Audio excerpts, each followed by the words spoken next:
Hello students. तो आज के लेक्चर के अंदर हम देखने वाले हैं मोड्स ऑफ ट्रांसफर। जो लास्ट लेक्चर के अंदर हमने पढ़ा था उसके अंदर मोड ऑफ ट्रांसफर में हमने तीन टाइप थे, उसमें से हमने फर्स्ट टाइप था वो देखा था। ठीक है, तो आज हम देखने वाले हैं मोड्स ऑफ ट्रांसफर के अंदर जो बाकी के दो उसके टाइप्स थे वो, और साथ में देखने वाले हैं interrupts. Actually interrupts computer organisation के अंदर या असेंबली लैंग्वेज के अंदर क्या होता है वो चीज हम आज देखने वाले हैं। ठीक है, तो चलते हैं कि मोड ऑफ ट्रांसफर के अंदर सेकंड टाइप हमारे पास क्या था एग्जैक्टली। ठीक है, तो interrupt driven input output basic operation, मतलब जो भी हमारा सेकंड टाइप था। ठीक है, इनपुट आउटपुट बेसिक ऑपरेशन। ठीक है, तो फर्स्ट हमारा टाइप था कि इनपुट आउटपुट फैच इंस्ट्रक्शन। ठीक है, लास्ट टाइम हमने देखा था वो। तो आज के लेक्चर के अंदर हम सेकंड टाइप देखने वाले हैं input interrupt driven input output basic, मतलब किसी भी तरीके का उसे इनपुट मिल रहा है। ठीक है, और पहले से ही सिस्टम के पास या सीपीयू के पास प्रोसेस चल रही है, तो जो लास्ट में अभी उसको प्रोसेस दे रहा है वो क्या हो जाएगी, इंटरप्ट, मतलब रुक जाएगी। ठीक है, तो रुकने के बाद वो क्या करता है कि स्टोर करता है, किसी दूसरे प्रोसेस के पास भेजता है या फिर किसी दूसरे रजिस्टर के पास भेजा, तो क्या होती है वहां पे प्रोसेस, वो चीज देखनी है इसके अंदर। ठीक है, तो जैसे उसको दूसरी, अगर सीपीयू के पास ऑलरेडी एक प्रोसेस चल रही है और उसको दूसरी प्रोसेस मिल रही है, तो यहाँ पे क्या हो जाएगा, सीपीयू इशू रीड कमांड। ठीक है, तो क्या करेगा, सीपीयू के पास ऑलरेडी प्रोसेस चल रही है तो वो क्या करेगा कि एक इशू जनरेट कर देगा कमांड के थ्रू। ठीक है, और input output module gate data from peripheral which which list CPU does other work. जब सीपीयू दूसरा वर्क कर रहा होगा तब इनपुट आउटपुट मॉड्यूल को एक डेटा ट्रांसफर की पेरिफेरल डिवाइस के थ्रू एक और रिक्वेस्ट मिलेगी। ठीक है, तो उस टाइम पे सीपीयू है हमारा वो इंटरप्ट हो जाएगा। तो इंटरप्ट होने के बाद इनपुट आउटपुट मॉड्यूल है वो, जो भी उसकी पेरिफेरल डिवाइस है वो सीपीयू को डेटा नहीं भेजेगा, क्योंकि ऑलरेडी सीपीयू के पास डेटा चल रहा है। तो सीपीयू क्या करेगा कि डेटा के लिए रिक्वेस्ट करेगा। ठीक है, जब जो डेटा के लिए रिक्वेस्ट करेगा तभी उसको डेटा देना है, तब तक उसको डेटा नहीं देना है। तब तक सीपीयू अपनी तरफ से जो भी उसको प्रोसेस मिली उसको वो कैलकुलेट करता रहता है। ठीक है, फिर एक input output module transfer data, तो उसके बाद ही जो भी उसका इंटरप्ट प्रोसेस है वो कंप्लीट होने के बाद, प्रोसेस होने के बाद ही दूसरी रिक्वेस्ट के लिए या फिर दूसरी प्रोसेस के लिए वो रिक्वेस्ट करता है, तभी इनपुट आउटपुट मॉड्यूल है वो डेटा ट्रांसफर करेगा तभी। ठीक है, और जो भी डेटा ट्रांसफर करेगा, ठीक है, वो क्या होता है, वन टाइप ऑफ एक कैलकुलेटेड मतलब मैकेनिज्म, मतलब डिजिटल सिग्नल के अंदर उसको ऑलरेडी कन्वर्ट किया जा सकता है, किया गया होगा इनपुट आउटपुट पेरिफेरल डिवाइस के थ्रू। ठीक है, तो ये input output interrupt driven input output, मतलब इनपुट इंटरप्ट के थ्रू इनपुट आउटपुट के पास से डेटा किस तरीके से या फिर सीपीयू के पास किस तरीके से जाता है। ठीक है, या फिर बीच में जो कोई प्रोसेस उसके पास रन होनी है पर सीपीयू ऑलरेडी प्रोसेस कर रहा है, तो उसके पास से जो डेटा रहेगा वो किस तरीके से सेव करके रखेगा, तो उसके बारे में यहाँ पे बताया गया है। पूरी साइकिल है ये। ठीक है, फिर उसके बाद जो साइकिल मैंने अभी आपको बताई वही साइकिल उन लोगों ने यहाँ पर भी बताई है कि सीपीयू के पास अगर उसके पास डेटा पड़ा हुआ है तो वो क्या कर सकता है। ठीक है, कौन सी प्रोसेस आगे चलेगी। तो interrupt driven input output basic operation जो ऊपर हमने देखा वही चीज यहाँ पे वन टाइप ऑफ डायग्राम के फॉर्म में बताया गया। तो पहले क्या कहता है कि issue read command to input output module, मतलब जैसे ही उसकी प्रोसेस है वो कंप्लीट नहीं होती, मतलब इसने क्या किया कि मेमोरी में से डेटा उठा के सीपीयू को दे दिया, पर सीपीयू के पास ऑलरेडी प्रोसेस चल रही है, तो क्या करेगा कि यहाँ पे प्रोसेस अभी कंप्लीट नहीं हुए, नो आया है, तो वो इशू जनरेट कर देगा कमांड के थ्रू इनपुट आउटपुट मॉड्यूल को, भी मेरे पास ऑलरेडी प्रोसेस चल रही है। ठीक है, तो क्या करेगा कि यहाँ पे वो डू समथिंग एल्स, मतलब आप कोई दूसरा काम तब तक करो। तो ये उसने यहाँ पे बोल दिया, सीपीयू क्या करता है, रिक्वेस्ट करता है इनपुट आउटपुट को। ठीक है, फिर क्या होता है कि जैसे यहाँ पे डू समथिंग मतलब प्रोसेस कंप्लीट हो गई है, तो read status of input output, मतलब सीपीयू है वो बार बार वो डेटा रीड करता रहेगा कि इनपुट आउटपुट मॉड्यूल के पास कोई डेटा रीड तो नहीं हुआ, कोई डेटा तो आया नहीं है। ठीक है, अगर जैसे ही उसके पास डेटा आएगा या फिर सीपीयू के पास ऑलरेडी प्रोसेस चल रही होगी तो क्या करेगा कि इंटरप्ट मोड में डालेगा, इशू मोड जनरेट कर देगा। पर सीपीयू ऑलरेडी फ्री बैठा हुआ है, उसके पास और कोई काम नहीं है, बैकग्राउंड में जो प्रोसेस चल रही है वो काम चल रहा है, तो वो क्या करेगा कि सीपीयू अभी फ्री है तो इनपुट आउटपुट को रिक्वेस्ट भेजेगा कि उसका सिग्नल किस तरीके का है।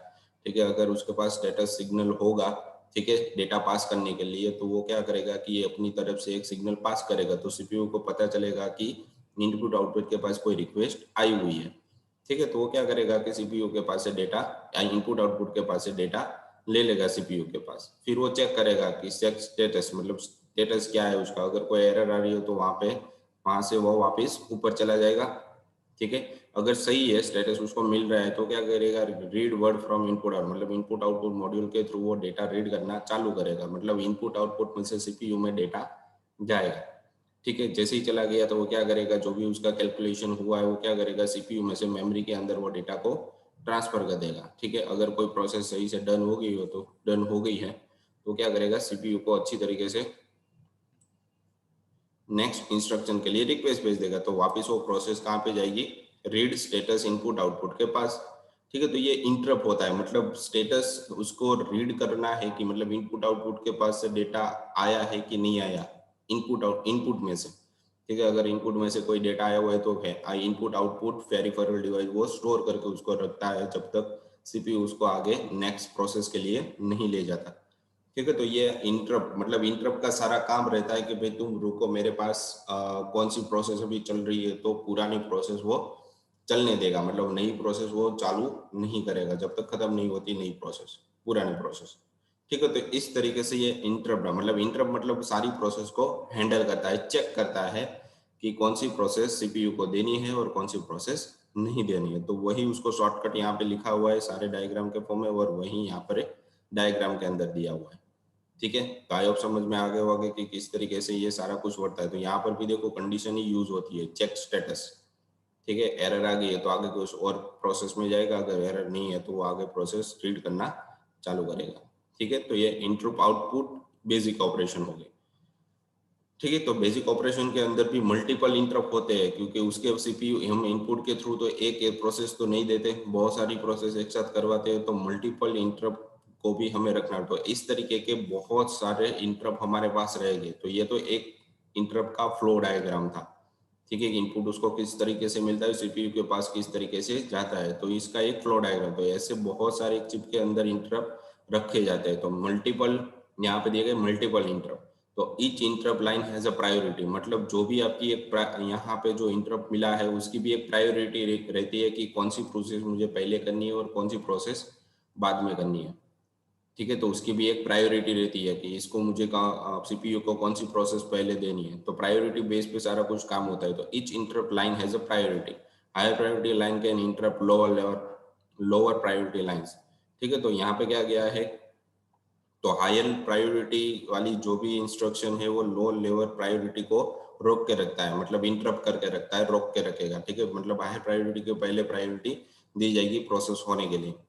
इफ बस mastering only current master can interrupt, तो जिस तरीके से वहां पे डेटा ट्रांसफर हो रहा है तो बस ट्रांसफर होगी, जो डेटा ट्रांसफर के लिए प्रोसेस की जाती है, ठीक है। तो वो डिसाइड करता है कि मुझे कौन सी प्रोसेस आगे भेजनी है और कौन सी नहीं भेजनी है, ठीक है। तो ये बस के थ्रू सारा कुछ कामकाज उसका होता है। तो मल्टीपल इंटरप्ट इस तरीके से वर्कआउट होता है, ठीक है। फिर है कि डीएमए, ठीक है। तो डायरेक्ट मेमोरी एक्सेस मतलब मेमोरी के साथ सीपीयू का डायरेक्टली एक्सेस होना विदाउट इनपुट आउटपुट, मतलब इनपुट में से वो डेटा लेगा, मेमोरी के अंदर स्टोर करेगा, मेमोरी में से डायरेक्ट वो सीपीयू के अंदर डेटा चलाएगा, सीपीयू में जो भी आउटपुट आया वो मेमोरी के अंदर स्टोर करेगा और मेमोरी में से डायरेक्टली वो आउटपुट के अंदर भेज देगा, ठीक है। तो इस तरीके से डायरेक्ट मेमोरी, इसे डीएमए बोला जाता है। यही बहुत ही ज्यादा यूज होने वाला आर्किटेक्चर है सिस्टम के अंदर सीपीयू के पास, ठीक है। तो interrupt driven and program input output require active CPU intervention, ठीक है। तो यहाँ पे क्या हो जाता है कि जो हमने आगे के दो प्रोसेस पढ़े कि भाई प्रोग्राम आयो और इंटरप्ट ड्राइवन, तो दोनों में के अंदर सीपीयू को रिक्वेस्ट करनी पड़ती है कि वो एक्टिव है कि नहीं है, ठीक है। जबकि डायरेक्ट मेमोरी में the transfer rate is limited processor to test and service the device, ठीक है। तो इन दोनों के केस में क्या होता है कि जो भी ट्रांसफर रेट है वो फ्रीक्वेंटली एक ही तरीके का रहेगा, बार बार वो बढ़ता घटता नहीं रहेगा, लिमिटेड रहता है। CPU is tie up for managing input output transfer, मतलब जो भी इनपुट और आउटपुट में से डेटा ट्रांसफर हो रहा है वो सीपीयू के साथ टाई रहता है, ठीक है, बांध के रखता है और डेटा को ट्रांसफर किस तरीके से ने कहाँ करना है वो डिसाइड करके रखता है। एडिशनली मॉड्यूल ऑन बस, तो सारा कुछ हार्डवेयर के अंदर ही रहता है, ठीक है। फिर DMA controller take over from CPU for input output direct memory access is the answer, ठीक है। तो सीपीयू क्या करता है कि डायरेक्टली वो इनपुट में से डेटा लेगा और आउटपुट के थ्रू डायरेक्ट मेमोरी के थ्रू डायरेक्टली आंसर वो दे देगा। फिर DMA module must use the bus only when processor does not need it, मतलब प्रोसेसर को जब जरूरत नहीं होती तभी वो डीएमए का यूज कर सकता है with bus. It must force the processor to suspend operation temporarily, this technique is called cycle stealing. ठीक है। तो इसको क्या बोला जाता है, अगर एक प्रोसेस उसके पास सीपीयू के पास चल रही है पर क्या कर रहा है कि हायर प्रायोरिटी या डायरेक्ट मेमोरी में से डेटा उसको मिल रहा है, तो वो डीएमए मतलब जो उसकी प्रोसेस चल रही है सीपीयू के पास, उसके पास जो भी साइकिल के फॉर्म में इंस्ट्रक्शन को कन्वर्ट किया जाता है उसको रोक के रखता है। ठीक है। रोक के रखने के बाद वो क्या, उसकी जो साइकिल है वो डीएमए के साथ जो प्रोसेस उसको नहीं मिली है उसको वो दे दे, मतलब उसकी जो साइकिल है वो स्टील कर ली, चोरी कर ली उसने। किसने? डीएमए। ठीक है। तो ये चीज इसके अंदर हो सकती है। ठीक है। तो डीएमए की मदद से डायरेक्टली मेमोरी में से डेटा उठाएगा और आउट इन सीपीयू को भेज देगा, और सीपीयू के पास जो भी प्रोसेस चल रही होगी, ठीक है, वो रोक देगा और वहां पे अपनी प्रोसेस चालू होने के बाद उसका आउटपुट दे देगा। तो इस तरीके से ये सारी प्रोसेस डीएमए के थ्रू होती है। तो डीएमए के अंदर देखो इस तरीके का डायग्राम उसका रहता है। तो data count, data trans register, address register, तो ये सब क्या है कि कहाँ से मुझे डेटा रीड करना है, ठीक है, और कौन सा डेटा मुझे रीड करवाना है, तो सारी चीजें ये डेटा काउंट, रजिस्टर और एड्रेस रजिस्टर के थ्रू होती है। ठीक है। पर कंट्रोल यूनिट क्या कहता है कि कभी भी उसके पास अगर डीएमए से रिक्वेस्ट आई है तो वो सारी प्रोसेस छोड़ देगा, इंटरप्ट, रीड, राइट सारी प्रोसेस छोड़ेगा और डीएमए को फर्स्ट ऑफ ऑल वो साइकिल कंप्लीट करने के बाद डेटा भेज देगा। तो data DMA direct direct memory access कैसे उसको मिलती है, कभी कभी हम प्रोग्राम कोई फाइल रन करवाते हैं या फिर ऑडियो फाइल रन करवाते हैं या फिर वीडियो फाइल रन, तो वीडियो के अंदर थोड़ा बहुत तो बफरिंग होता रहता है क्योंकि ऑलरेडी उसके पास डेटा पड़ा है। ठीक है। तो क्या कहता है कि वीडियो चलता है तो उसको और वीडियो चल रहा है और हम नई प्रोसेस उसको दे रहे, तो क्या करेगा कि डायरेक्टली मेमोरी में से हम डेटा दे रहे, मतलब नई प्रोसेस हम दे रहे, तो डेटा रोक के रखेगा, मतलब जो वीडियो है उसको बफरिंग तो हो गया तो उस प्रोसेस को माइक्रो सेकंड के लिए रोक देगा और जो हमने नई प्रोसेस दी वो प्रोसेस चालू कर देगा। मतलब इमेज फाइल हमने दी है तो इमेज को रीड करके हमें ओपन करके देगा। ठीक है। तो जो वीडियो फाइल है वो तो चल ही रही है बैकग्राउंड में, पर इमेज भी ऑटोमेटिकली ओपन हो जाती है। तो इस तरीके से दोनों प्रोसेस एक साथ चलती रहती है। ठीक है। तो डायरेक्ट मेमोरी एक्सेस का ये बेनिफिट्स रहता है। तो डीएमए से जो भी डेटा मिलता है वो डायरेक्टली उसको मिल जाए, मतलब जो भी प्रोसेस चलती है वो इजीली हो जाती है। और इंटरप्ट का काम क्या होता है कि जो भी उसके पास पुरानी प्रोसेस रहती है उसको रोक के रखेगा और दूसरी नई प्रोसेस मिली है उसको वो रन करना चाहे, मतलब उसको भी टाइम मिल जाएगा कि उसकी प्रोसेस करनी है कि नहीं करनी है। ठीक है। फिर उसका जो भी इनपुट रहेगा रीड करेगा और राइट करेगा। इस तरीके से ये सारा डीएमए वर्कआउट करता है। ठीक है।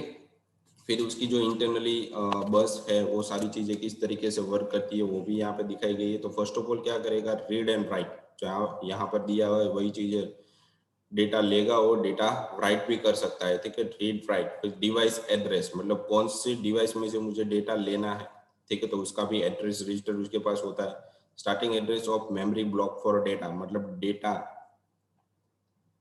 रीड करने के लिए, डेटा को रीड करने के लिए उसके पास क्या रहता है, यहाँ पे one type of data line या डेटा रजिस्टर रहता है जिसके मदद से वो डेटा रीड कर, amount of data to be transfer, में कितना डेटा ट्रांसफर किया वो भी वो काउंट करके रखता है। ठीक है। यहाँ पर है डेटा काउंट। फिर है कि CPU carry on the with other work, अगर सीपीयू किसी दूसरे प्रोसेस के साथ वर्किंग है तो DMA controller deal with transfer, मतलब उस प्रोसेस के साथ डीएमए डील करेगा कि थोड़े टाइम के लिए मेरी जो नई प्रोसेस आई है डीएमए से उसको वो रन करना चालू करेगा। डीएमए कंट्रोलर सेंड इंटरप्ट, जब उसकी प्रोसेस खत्म हो जाएगी तो डीएमए क्या करेगा, वापस उसकी जो पुरानी प्रोसेस चल रही है उसको वो ट्रांसफर करेगा, मतलब जहां से वो बाकी थी पुरानी प्रोसेस वहीं से वो चालू होगी, रिज्यूम हो जाएगी। ठीक है। तो इस तरीके से डीएमए सारा कुछ वर्क आउट है। सीपीयू बस सिग्नल फॉर डीएमए सिग्नल, तो किस तरीके से उसको सिग्नल मिलता है वो भी यहाँ पे दिया गया है। तो यहाँ पे क्या दिया कि हाई इम्पेडेंस, मतलब वो डिसेबल है अभी, बीजी इज इनेबल, मतलब वन टाइप ऑफ बस है। ठीक है। बस ग्रांड, मतलब बस के पास डेटा लाना है कि ले जाना है, तो भी यहाँ पे वो रोक के रखता है। ठीक है। तो जैसे ही डेटा बस को यहाँ पे सिग्नल मिलेगा कि मुझे डेटा चाहिए अभी, ठीक है, हमारी मेरे पास जो प्रोसेस है वो खत्म हो गई है, तो क्या करेगा कि बस को एक परमिशन मिलेगी जो डेटा लाएगा। ठीक है। मतलब बस रिक्वेस्ट करेगा इनपुट के पास से डेटा मुझे दो अभी जो नई रिक्वेस्ट है उसकी, और उसके बाद यहाँ पे उसकी रीड करना वो चालू करेगा और उसके हिसाब से वो आउटपुट करना चालू करेगा। तो एड्रेस बस मतलब कहाँ से डेटा उठाना है वो यहाँ से उसका स्टार्टिंग एड्रेस स्टोर करेगा, और डेटा बस कितना डेटा लाना है वो भी यहाँ पे स्टोर कर उसको साथ सिग्नल भी भेजेगा वो। ठीक है, तो इस तरीके से सारा कुछ डीए में वर्कआउट करता है। फिर हमने अभी पढ़ा कि इंटरप्ट क्या होता है। ठीक है, तो इंटरप्ट मतलब रोक के रखना किसी भी प्रोसेस को। तो हम यहाँ पे भी देखेंगे कि इंटरप्ट एक्चुअली क्या होता है। ठीक है, तो व्हाट इज इंटरप्ट? तो यहाँ पे फर्स्ट ऑफ ऑल वही समझना है हमें, the data transfer between the CPU and the peripheral is initiated by the CPU. ठीक है, जो डेटा ट्रांसफर हो, लाना है या ले जाना है, वो किसके थ्रू जनरेट होता है? सीपीयू के थ्रू जनरेट होता है। ठीक है, सीपीयू अगर बोलेगा कि मुझे डेटा चाहिए तो इनपुट के पास से वो डेटा लेगा और सीपीयू को भेज देगा। ठीक है, तो ये सारी चीजें किसके थ्रू चलती है? सीपीयू के थ्रू। But the CPU can not start the transfer unless the peripheral is ready to communicate with the CPU. ठीक है, तो सीपीयू क्या करेगा?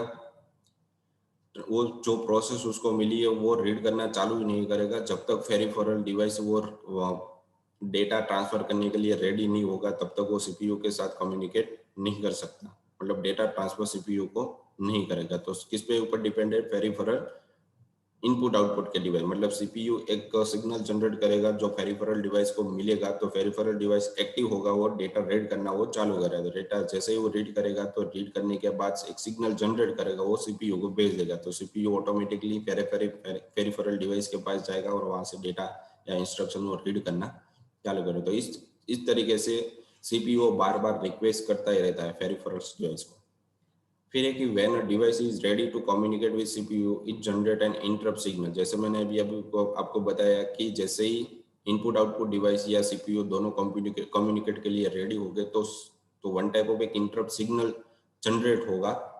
A number of input output devices are attached to the computer and each device is able to generate an interrupt trigger। मतलब हर एक जितनी भी computer के साथ डिवाइस जुड़ी हुई है तो सबके साथ एक इंटरप्ट नाम की डिवाइसेस कनेक्टेड ही रहती है, अटैच्ड ही रहती है, जिसकी मदद से पता चलेगा कि कौन सी रिक्वेस्ट आई है, कौन सी इंस्ट्रक्शन उसके पास आई है, कब पढ़नी है, कब रीड करनी है। तो सारी चीजें वहीं से पता चलेगा। दो डिवाइस के बीच में कम्युनिकेशन करना है तो उसके लिए इंटरप्ट बहुत ही जरूरी है। ठीक है, ये आपको समझ में आना चाहिए।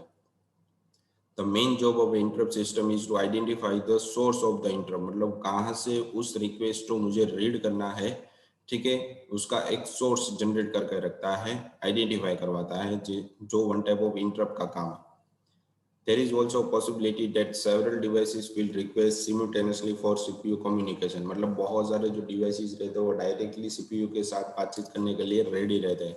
ठीक है, बहुत सारे। Then the interrupt system has, तब उस टाइम पे जो इंटरप्ट सिस्टम रहता है वो डिसाइड करता है कि मुझे कौन सी सर्विस पहले करवानी है और कौन सी नहीं करवानी है। ठीक है, तो इस तरीके का इंटरप्ट का काम रहता है। इंटरप्ट मतलब वो सारा कुछ हैंडल करता है कि कौन सी रिक्वेस्ट उसके पास आई है, कौन सी नहीं आई है। सीपीयू और पेरिफेरल डिवाइस के बीच में कम्युनिकेट के लिए यूज किया जाता है। फिर इंटरप्ट के अंदर भी होता है कि भाई कौन सी प्रोसेस, जैसे हमने लास्ट में यहाँ पे पढ़ा कि interrupt system has decide which device is to be serviced. मतलब किसकी रिक्वेस्ट पहले रीड करनी है वो कौन डिसाइड करेगा? तो इंटरप्ट डिसाइड करे। तो उस इंटरप्ट के पास भी प्रायोरिटी रहती है, अभी कौन सी प्रोसेस पहले करनी है और कौन सी प्रोसेस बाद में करनी है। ठीक है, तो उसको बोला जाता है यहाँ पे प्रायोरिटी इंटरप्ट्स। तो priority interrupt is a system which decide the priority eight which various device. मतलब जिस जिस तरीके की डिवाइस के थ्रू उसको इंस्ट्रक्शन मिल रही है, ठीक है, तो उसमें से वो सारी डिवाइस के थ्रू जो भी डेटा मिल रहा है उसमें वो डिसाइड करेगा कि कौन सी डिवाइस के थ्रू मुझे डेटा मिलेगा, तो उसको पहले मुझे प्रोसेस चालू करवानी है। तो डिवाइसेस पे डिपेंड रहता है। Which generate the interrupt signal at the same time. मतलब उस टाइम पे सेम टाइम पे सारे की सारी सिग्नल जनरेट हो जाएगी, वो जिसकी भी प्रायोरिटी ज्यादा होगी उसकी प्रोसेस चालू होगी। Will be the service by the CPU. उसकी प्रोसेस सीपीयू के थ्रू चालू हो जाएगी। The system has authority to decide which condition are allowed to interrupt the CPU while the some other interrupt is being serviced।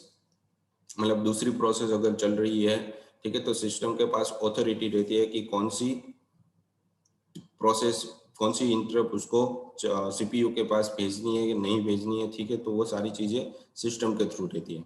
Generally devices with high speed transfer such as a magnetic disk are driven high priority and slow devices such as keyboard as driven as a low priority। तो high priority किसे बोलते हैं और low priority किसे बोलते हैं, तो उसको भी यहाँ पे दिया गया है devices with high speed transfer rate, मतलब जिसकी स्पीड ज़्यादा होगी उसको हाई प्रायोरिटी में रखेंगे और जिसकी स्पीड कम रहेगी उसको लो प्रायोरिटी के अंदर रहेंगे। जैसे कि यहाँ पे मैग्नेटिक डिस्क है, यूएसबी है, ठीक है, हार्ड ड्राइव है, मेमोरी है, तो वो सारी चीज़ें क्या होगी, हाई प्रायोरिटी होगी। फिर स्लो के अंदर क्या हो जाता है, कीबोर्ड है, माउस है, प्रिंटर है, फिर हमारा जो जॉयस्टिक है, तो वो सारी चीज़ें क्या हो जाती है कि जो भी आउटपुट डिवाइसेस रहते हैं वो सारी हमारे लो प्रायोरिटी के अंदर आ जाते हैं, ठीक है।